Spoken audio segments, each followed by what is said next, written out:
What do you know about systems thinking and mapping and how those relate to your astrology journey? In particular, bridging the gap between your tropical chart and reality and your sidereal chart and reality. I hope your answer is you're still curious about it because that's exactly what I'm going to talk about in today's session. My name is Stacy Patrice. Welcome back to my channel. So starting off, I want to let you know that my tropical journey has decades on my sidereal journey. As a lot of people at one time believed that the tropical zodiac was the accurate time for those of us in the West, and that that was the way in which we would learn ourselves and develop ourselves and find out who we are. And now, in this time, there are more people every day embracing sidereal astrology, which is helping us to understand the ways in which we can relate deeply to ourselves, the environment around us, and the things that we need to do in order to really actualize on this mission that we came here in this lifetime to live. Now, some people might say that you can also apply this to tropical astrology, but let me show you how I bridge my two charts and what the difference is for me.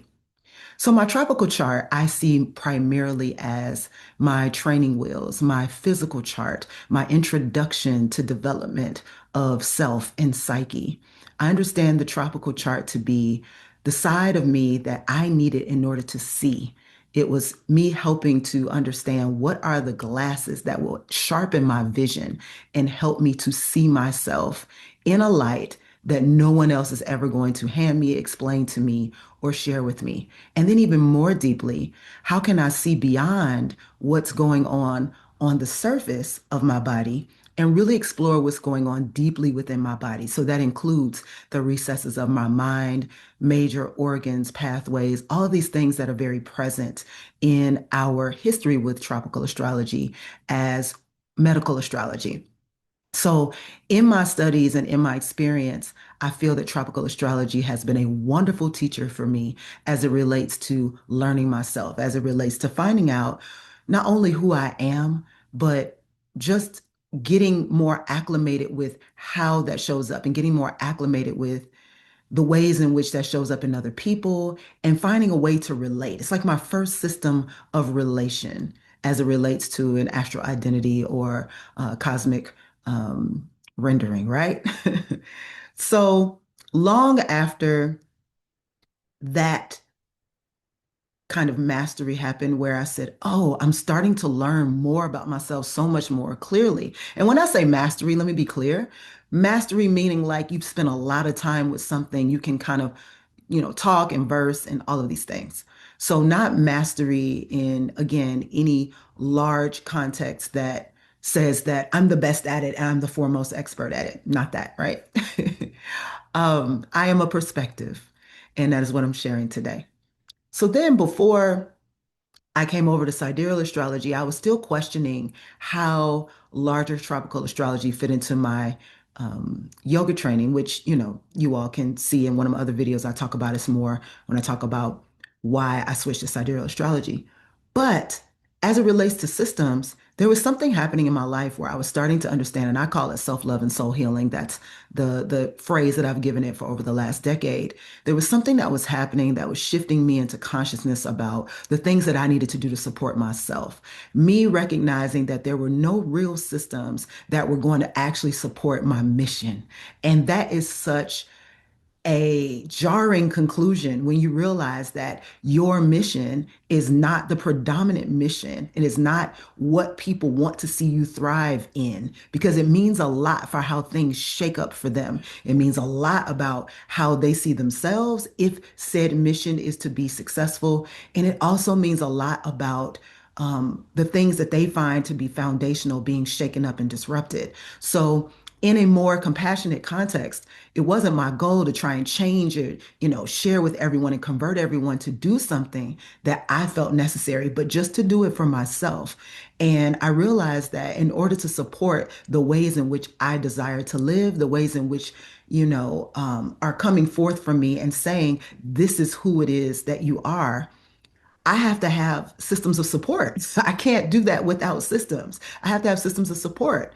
So For instance, my yoga practice at that time became one of the predominant systems, and still is, but one of the predominant systems that allowed me to shift, that allowed me to see, like, okay, so, I'm starting out with asana and I'm starting out on my mat and doing these postures, and this is wonderful. And it's like a litmus test of what's going on with my body and what's going on with myself.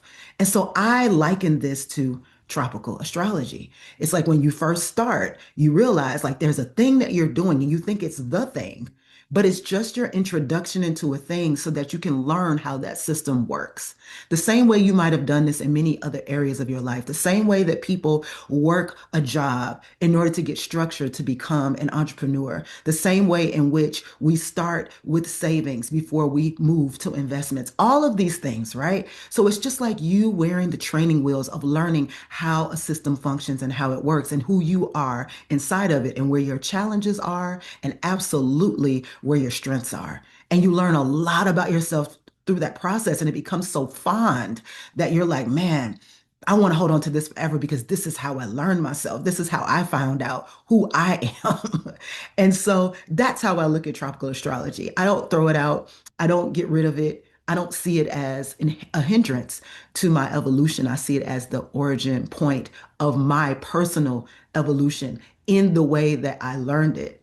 And now, as we evolve, it's time to upgrade the system. It's time for new software. It might even be time for new hardware. It's time to upgrade the system because in order to move forward, we have to look at ourselves as evolutionary beings. And as we evolve, the systems that we use in the beginning no longer are going to go on a journey with us. So we elevate. But as we elevate, we remember what we learned from that system. And that is how I get to sidereal astrology. In sidereal astrology, I say, okay, now this system is going to take me beyond the surface. It's going to take me back to my karmas. It's going to take me to look at my soul's evolutionary path. It's going to take me to look at my mission and my purpose. It's going to take me deeper into who my teachers and my gurus are. It's going to take me even further into what my practices should be, what remedies, what things I can do in my spiritual practice to bring the alignment closer to me that I'm seeking, that I am actually aspiring to, right? So we talk about that North Node, we talk about that Rahu. If that is my aspiration, then what is it that I'm doing to get there? What is my process of transformation to get there? And to me, that is what sidereal astrology is. And that is how my Vedic astrology path began. So how do I bridge the two? Stacy, do you just throw away your tropical astrology knowledge? No, you don't throw it away, you build on it. And here's the part that gets tricky for a lot of people. A lot of people think that building on something means that you still regard it as the holy grail, the end all be all of that path. And what I'm saying is no. I'm saying that my tropical journey is valuable for what it has done and what it did for me and helped me to see, understand, develop, and learn about myself, helped me to move into the more psychological aspects of my person and understand why I'm thinking or what I'm thinking or what's influencing my thinking and my behaviors. It helped me to traverse the subconscious in such a way that I started to learn to look for it because I knew it was there because there was language and structure and mapping that showed me that it was there in a system that I could track and I could follow. So you still use that in sidereal astrology. The difference is in sidereal astrology, you have to be an apt translator. And here is where the beauty begins. So in tropical astrology, people can get online, they can say whatever. They can say, just like last night, people were like, okay, well, today we have a full moon in Cancer, right? But in sidereal astrology, I know it's not. I know it's a full moon in Gemini.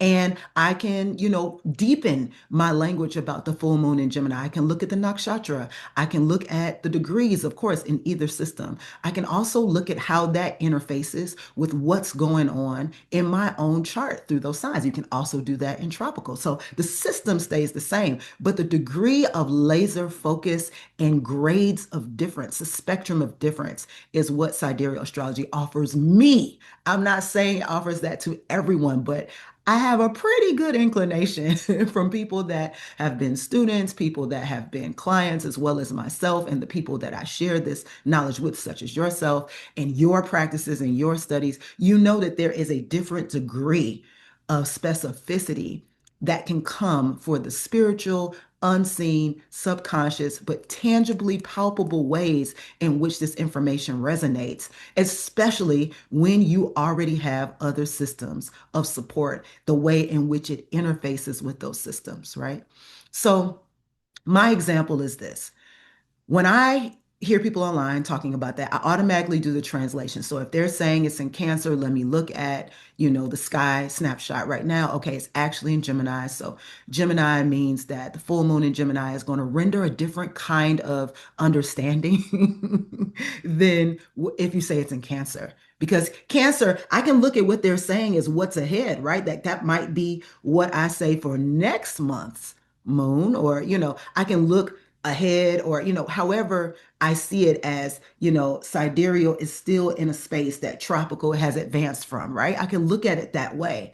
But also I like to look at it in the sense of bilingual, a bilingual nature. If this is the language that you're using, I can listen to you as long as I know that language, but I have to be able to translate it in the language that I speak so it has different resonance and meaning for me. And that is how I use both. For instance, I love human design. And to my knowledge, and I'm not talking about the people that are doing the charts now, I'm talking about originally human design, I believe, was calculated on tropical astrology.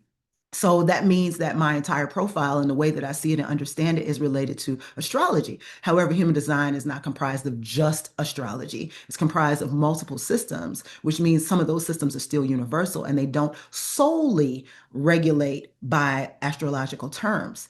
Some of it is something that I can study, learn, understand, and relate to off of other terms of other systems. Because when I'm studying sidereal astrology, I'm also learning a lot about numerology through the degrees and through, the different houses and the different places in which things interrupt and show up in my life, especially through the transits. I can also understand it through a perspective of iconography. I can look at these ideas and terms and look at other people who have them and say, this is very interesting. Or I can look at my own chart and say, you know what? I have this Sun Mercury conjunction. I wonder how many people around me have this same conjunction. Again, this is systemic, right? But when I am looking at that, I can also add in all of those different things, the aims, the challenge levels, the difficulties, the constitutions, like all of these things that are layered in the context of Vedic astrology that make the sidereal interpretation that much more rich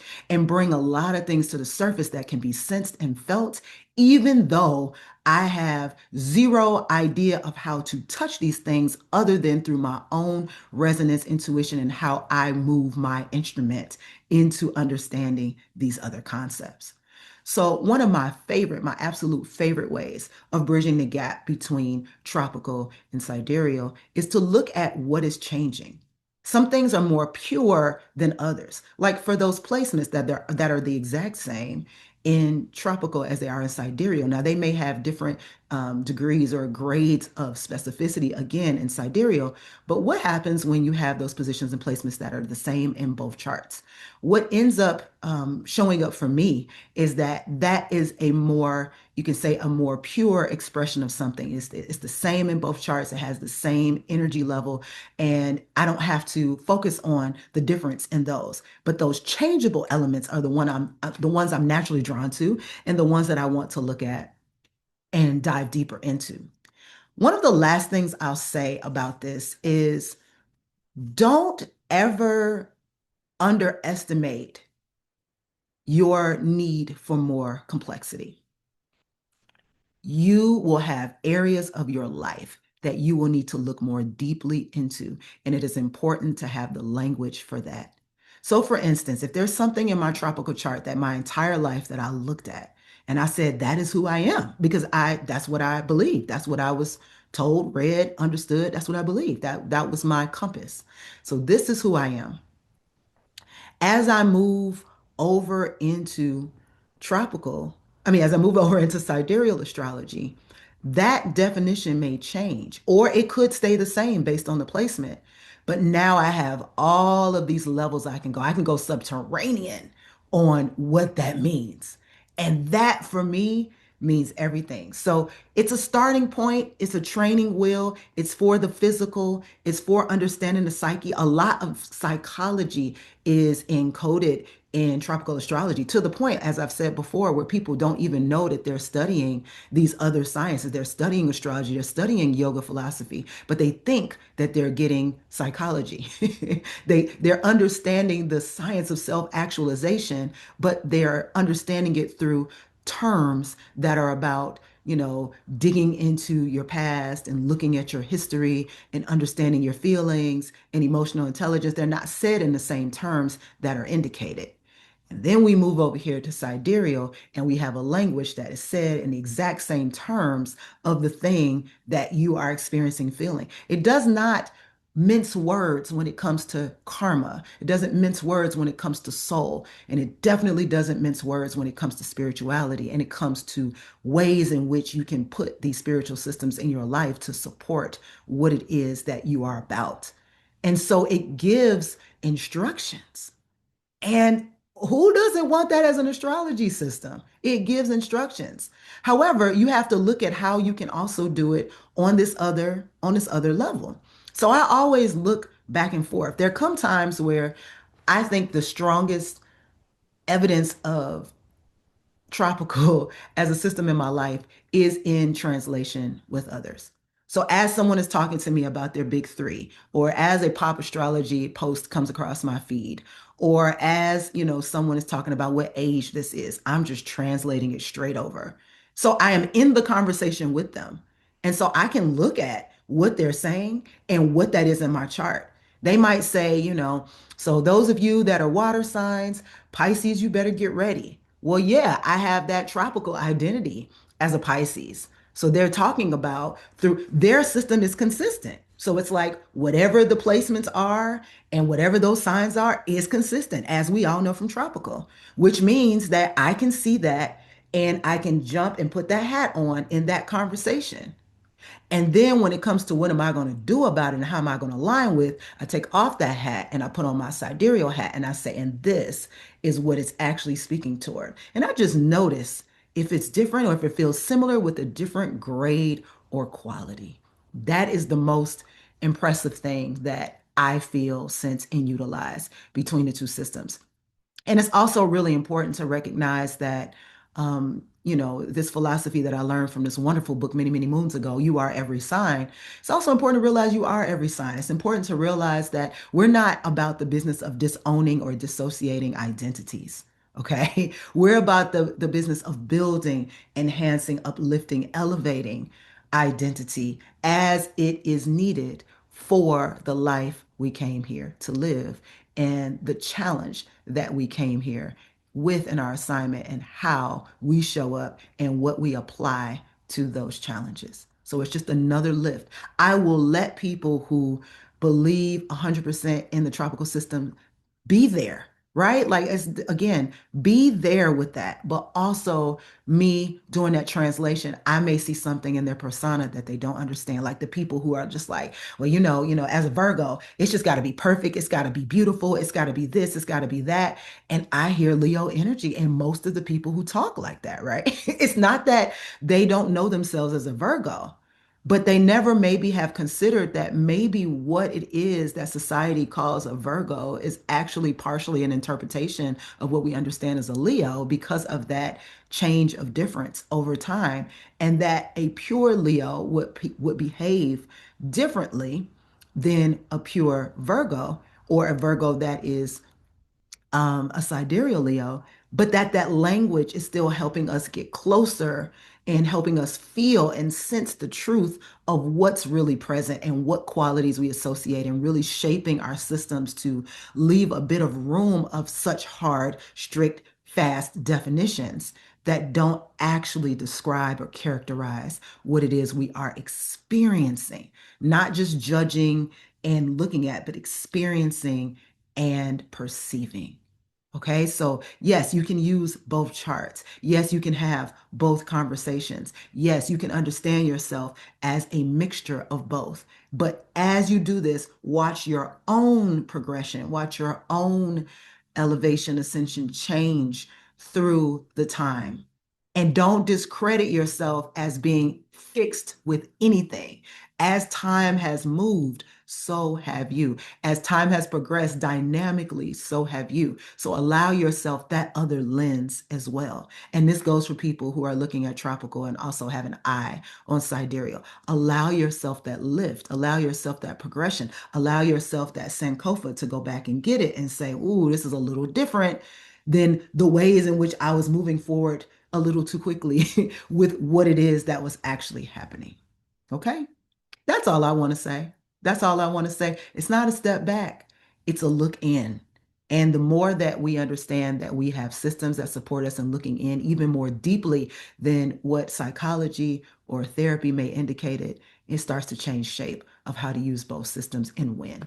All right. Share in the comments what your experience with this is, how you bridge the two systems, if what I'm saying here resonates, or if you have different ideas altogether. I'm happy to hear them. And I look forward to seeing you. Like, share, subscribe. Talk to you soon. Peace.